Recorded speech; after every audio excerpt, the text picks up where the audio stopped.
ఈరోజు వరదానము బాలక మరియు యజమానత్వపు బ్యాలెన్స్ ద్వారా యుక్తియుక్తంగా నడుచుకునే సఫలత మూరత్ భవ.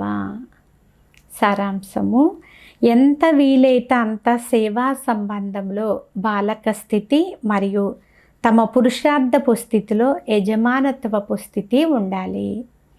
సంపర్కము మరియు సేవలో బాలక స్థితి మరియు స్మృతి యాత్ర మరియు మతనం చేయడంలో యజమానత్వం యొక్క స్థితి ఉండాలి.